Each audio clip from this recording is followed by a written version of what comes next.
आए ना आए भीड़ इकट्ठा करने से कोई काम नहीं बनता। और सच्चाई यही है कि यहाँ सारी दुनिया अपने कर्मों का फल भोगती है। तो अगर दुखी हो तो अपने कर्म बदलिए। आज के पॉडकास्ट की शुरुआत मैं करता हूँ आप सबको राधे राधे कह के। राधे राधे इसलिए कह रहा हूँ क्योंकि आज की जो हमारी गेस्ट हैं वो बहुत ही खास है, जिन्होंने महज 7 साल की उम्र में मानव सेवा को ही माधव सेवा मान के अपने जीवन को जीना शुरू किया। तो आज की जो गेस्ट हैं वो किसी परिचय की मोहताज तो है नहीं, बहुत prominent social activist, philanthropist, spiritual orator, spiritual preacher and social media personality Devi Chitralekha ji. Thank you so much कि आपने हमारे और हमारे व्यूअर्स के लिए समय निकाला। हम बातचीत शुरू करें। मेरे कुछ क्वेश्चंस थे जब मुझे पता चला मुझे आपसे पॉडकास्ट करना है। 7 साल की उम्र में इतनी समझ तो हम में तो थी ही नहीं, हमें तो अब घर वाले को लगता है अभी भी नहीं आई है। बट कैसे 7 साल की एज में आपने डिसाइड किया कि आपको अपनी लाइफ को ट्रांसफॉर्म करना है? देखिए, मैं बार बार कहती हूँ डिसीजन मेरा नहीं था, ये उसका निर्णय था। उसको लगा कि इस मेरी जो बनाई गई दुनिया में है, इसमें एक रिस्पॉन्सिबिलिटी, एक जिम्मेदारी इस जीव को, यानी जो मैं हूँ, उसे भी देनी चाहिए। क्योंकि जैसा आपने कहा 7 साल की एज बहुत कम होती है, मैच्योरिटी के लिए तो 0 ही होती है। पर अच्छी बात ये रही कि उसमें थोड़ा जो एक पुश मिलता है वो मुझे मेरी फैमिली से मिला, क्योंकि वो ऑलरेडी इस आध्यात्म के रास्ते पर, भक्ति के रास्ते पे पहले से ही चल रहे थे। तो उनको इंटरेस्ट भी दिखा कि इसका है इंटरेस्ट, क्योंकि कथा से पहले ही मेरी दीक्षा हो गई थी। दीक्षा मीन्स इनिशिएशन जो होती है, गुरु बनते, तो वो 4 साल की एज में हो गई थी। तो उन्होंने देखा कि इसका थोड़ा उधर झुकाव है, रुझान है, तो क्यों ना इसी तरफ आगे बढ़ाया जाए। तो उन्होंने बहुत मदद करी, चीज़ों को जोड़ने में बहुत हेल्प करी, क्योंकि 7 साल का बच्चा ना पढ़ सकता है, ना उसको कोई नॉलेज है, ज्ञान है। तो जो भी था उस समय मैंने सुन के सीखा, और जो घर में फादर थे उन्होंने जो जहाँ से जो चीज़ उनको सुनने मिली उन्होंने लिख के दिया कि ऐसे भजन होता है, वैसे होता है। तो एक उनका सपोर्ट और एक अस्तित्व, यानी यूनिवर्स जो होता है, भगवान जो होते हैं, उनका एक साथ था। तब जाके ये यात्रा की शुरुआत हुई। So amazing. होता है जब हम बच्चे रहते हैं तो बहुत सी बार मन भटकता भी है। आप चाहे स्पिरिचुअल जर्नी में रहे या कहीं रहे, खेल कूद का मन बहुत ज्यादा करता है। आपके आसपास के दोस्त जो होते हैं, कहीं ना कहीं वो होता है ना कि मूवी जाना है, घूमने जाना है, फिल्में देखना है। तो how you cope up and deal with that kind of बचपना और जो आपकी जर्नी थी उससे? द बेस्ट पार्ट वाज कि मेरे दोस्त ही नहीं थे। तो भटकने का कोई चांस ही नहीं था। दोस्त इसलिए नहीं थे क्योंकि मोस्टली जब आप उस एज में होते तो आपके दोस्त स्कूल में बनते हैं, और मेरी स्कूलिंग ही ना के बराबर रही। मीन्स ऐसा नहीं कि पढ़ाई नहीं हुई, बट रेगुलरली जाना नहीं हुआ। क्योंकि कथा इतनी होती थी, प्रोग्राम होते थे, तो उसकी वजह से स्कूल जाना मेरे लिए एक फेस्टिवल के जैसा था। कि जब मुझे कथा से आगे पता लगता था कि मेरे पास जस्ट 1 दिन है, मुझे 1 दिन स्कूल जाना है, तो मैं बड़ी खुश होती थी। कल मेरे लिए वो हॉलीडे था, स्कूल जाना, मतलब ऑपोजिट था। तो टाइम कम मिला। फिर ऑटोमेटिकली जब दोस्ती तो तभी होती है जब आप एक दूसरे को समय दे पाते हैं। तो दोस्त थे ही नहीं, और शायद आज भी मैं देखूँ तो ऐसे मेरे लाइफ में कोई विशेष दोस्ती नहीं है। मुझे लगता है मेरे भगवान सबसे अच्छे दोस्त हैं, कुछ अच्छे चाहने वाले हैं जिनसे अपनी बात हम शेयर कर सकते हैं। तो ये चांस रहा ही नहीं कि भाई मुझे मूवी देखने जाना है या मुझे कहीं पार्टी जाना है, ऐसा करना है, वैसा करना है। मेरे घर में ही मेरा सब परिवार ही, फैमिली, फ्रेंड थे। और ये सब चीज़ मुझे कभी, एक होता है कि आप जानबूझ के नहीं कर रहे हो, आप अपने आप को रोक रहे हो क्योंकि आपका रास्ता ये है, लेकिन ऐसा नहीं था। मुझे वो पसंद ही नहीं था शुरू से। मैं कहती हूँ सबका एंटरटेनमेंट की डेफिनेशन अलग अलग होती है। मेरे लिए वो कभी से एंटरटेनमेंट नहीं था और आज भी नहीं है।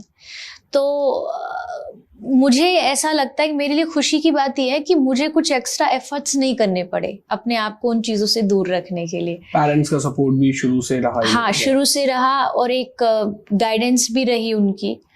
हो सकता है कुछ लोगों को वो अच्छी ना लगती हो कि भाई ये तो स्ट्रिक्टनेस है। हाँ, स्ट्रिक्ट एक लिमिट तक ही रहना चाहिए पेरेंट्स को, क्योंकि उससे ज़्यादा हो जाता है तो फिर एक कोट मैंने कहीं पढ़ी थी कि एक्सट्रीम जो स्ट्रिक्ट पेरेंट्स होते हैं, they raise the best lawyers. क्योंकि फिर वो झूठ बोलना शुरू कर देता है, हर बात को छुपाना शुरू कर देता है।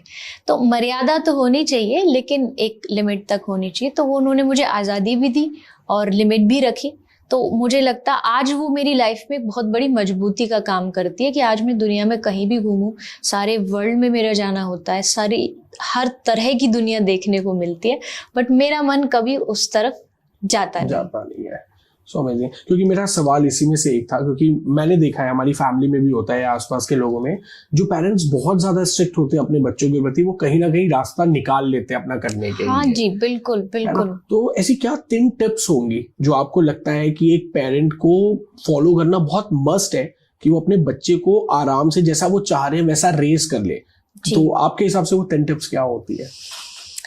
देखिए, पहली चीज जो मुझे लगता है एज अ बच्चा, जो मैं भी फील करती हूँ, सारे लोग फील करेंगे, कि हमारे पास स्ट्रिक्ट होने के लिए स्कूल में टीचर्स हैं, बहुत हार्श होने के लिए हमारे पास दुनिया है।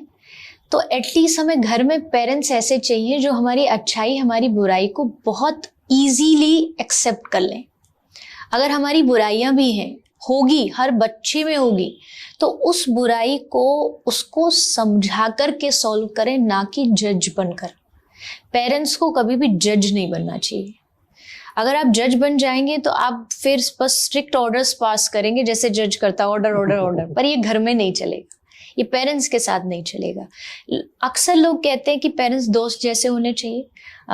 ठीक है, वो भी मैं मानती हूँ, बट उसकी भी एक लिमिट ही होती है। मतलब दोस्त तो ये है कि भाई अच्छा ठीक है, स्मोकिंग कर रहा, तू भी बैठ मेरे साथ, वो आप एक मर्यादा तो रखनी पड़ती है। बट हाँ, पेरेंट्स को ध्यान रखना चाहिए बच्चों के साथ एक दोस्ती हो। फॉर एन एग्जाम्पल, एक बच्चा आता है, आकर के आपको बताता है कि आज मैंने स्कूल बंक किया, क्लास बंक करी, या मैंने स्मोकिंग की। तो जो पेरेंट होगा वो सीधा उसको डांटना शुरू करेगा।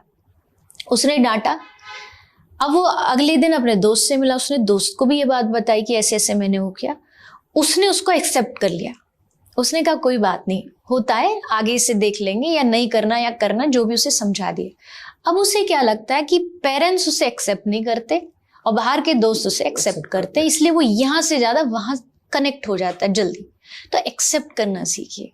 वहां बच्चे की गलतियों को भी मैं ये नहीं कहती सुधारना नहीं है, बट उसका एक वे है, एक तरीका है कि आप समझा करके, ना कि डांट करके। तो ये चीज अगर पेरेंट्स समझेंगे तो रिश्ता जो आज बिगड़ रहा है, बहुत ज्यादा बिगड़ता है, तो उसको संभालने में बच्चे भी एक कदम आगे बढ़ाएंगे और पेरेंट्स भी अपनी तरफ से कदम आगे बढ़ाएंगे, तो थोड़ा स्टेबल हो जाए।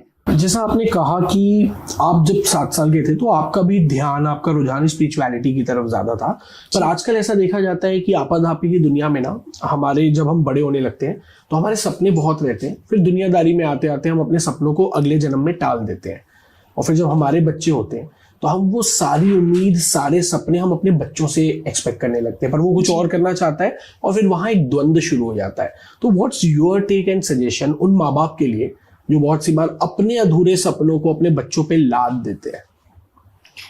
I am totally against it. आप ये सोचिए, फर्स्ट थिंग इज, आप पेरेंट्स हैं। पेरेंट्स मीन्स आपको भगवान ने एक माध्यम बनाया है, एक इंडिविजुअल जो जीव है, एक ह्यूमन बीइंग है, उसको इस धरती पर लाने का, दैट्स इट। आपको भगवान ने एक बीच का एक कड़ी बनाई है, बीच का एक रीजन बनाया है। आप उसके ऑनर नहीं हो, मालिक नहीं हो, मालिक वही है उस जीव का, लेकिन आपके थ्रू आया है, इसलिए आपकी जिम्मेदारी बनती है उसको सही गलत का रास्ता बताना। बट अपने सपनों को उस पर लादना या फोर्स करना, प्रेशराइज करना, जो हम नहीं बन पाए वो तुम बन जाओ, ये एकदम गलत है।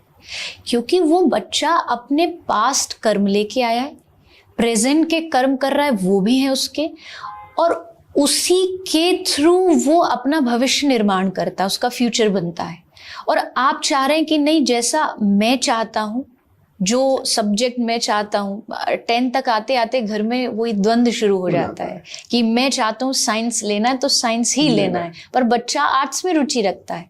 अच्छा चलिए, आपके फोर्स में उसने साइंस ले भी लिया, वो पैसे कमाने भी लगा, वो बहुत नाम भी कमा लिया, लेकिन आप क्या करोगे अगर वो रात को सोते समय रो रहा हो, वो दुखी हो कि ये जो मैं नहीं बनना चाहता था मैं वो बन गया? क्या ये चाहते हैं आप अपने बच्चे के भविष्य के लिए कि आपके जाने के बाद भी वो याद करे कि मेरे माता पिता ने जो मैं चाहता था वो बनने नहीं दिया, वो करने नहीं दिया? पूरा लाइफ, पूरा जीवन आपको दोष देगा और फिर वो भी आगे वैसे ही करेगा। फिर वो अपने रिवेंज एक शुरू हो जाता। मोस्टली होना ऐसा नहीं चाहिए, क्योंकि जब आप उस दौर से गुजर चुके हो तो आपको तो चेंज होना चाहिए, बट एक मेंटेलिटी बन जाती है। जैसे फॉर एन एग्जांपल, कोई नई बहू आती है, उसके साथ घर में सास बुरा बिहेव करती है तो वो अपनी बहू के साथ शुरू कर देती है, वो ये नहीं सोचती अरे मुझे कैसा फील होता था। तो ये चीज़ें बहुत गलत है।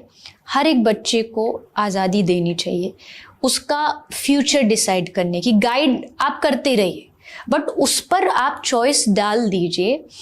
किसी को म्यूज़िक में रुचि है, म्यूज़िक में वो बहुत ज़्यादा पैसा ना भी कमा पाया, लेकिन कम से कम दिल से खुश रहेगा।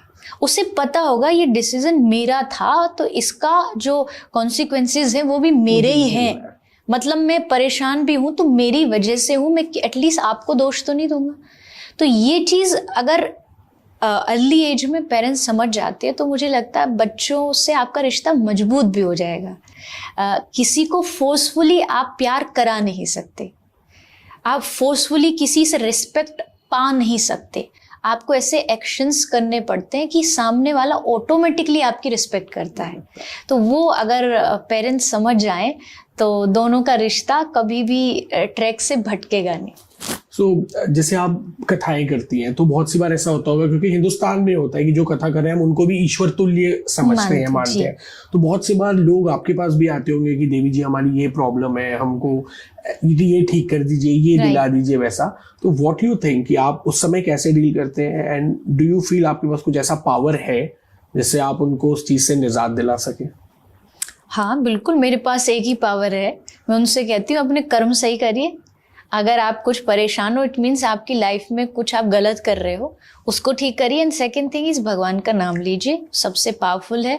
आप वो लेंगे तो ऑटोमेटिकली आपके जीवन के जितने भी संघर्ष हैं वो खत्म नहीं होंगे। मैंने आज तक किसी को ये नहीं कहा, कोई आए और ये कहे हमारे दुख दूर कर दो।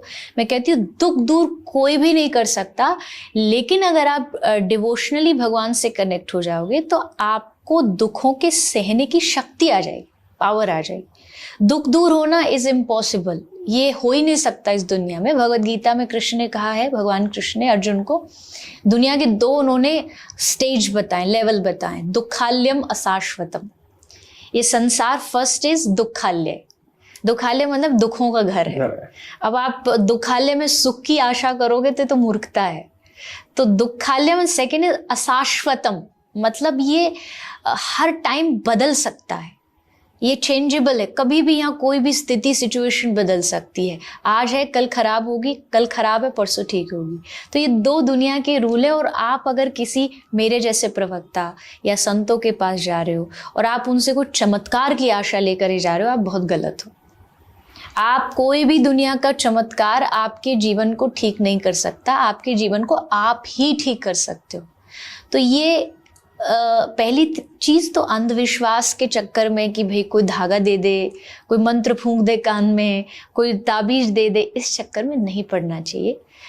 अपने कर्मों पे भरोसा रखें। अगर आप किसी आध्यात्मिक व्यक्ति से मिलते हो, इतना जरूर उनसे कहिए कि सिचुएशन खराब है, मैं बहुत परेशान हूँ, आप थोड़ी मुझे सहन शक्ति के लिए कुछ रास्ता बताइए ताकि मैं अपने माइंड को स्टेबल कर सकूं। तो लोग बहुत आते हैं मेरे पास, पर मैंने भगवान की कृपा से आज तक, या ये कह लीजिए मेरे गुरु ने जो सिखाया है, कि कभी भी किसी को लालच मत देना कि मेरे पास आ जाओगे तो मैं ये कर दूं, मैं वो कर दूं।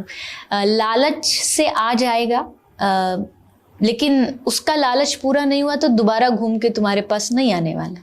सच्चाई बताओ। आए ना आए भीड़ इकट्ठा करने से कोई काम नहीं बनता, और सच्चाई यही है कि यहाँ सारी दुनिया अपने कर्मों का फल भोगती है।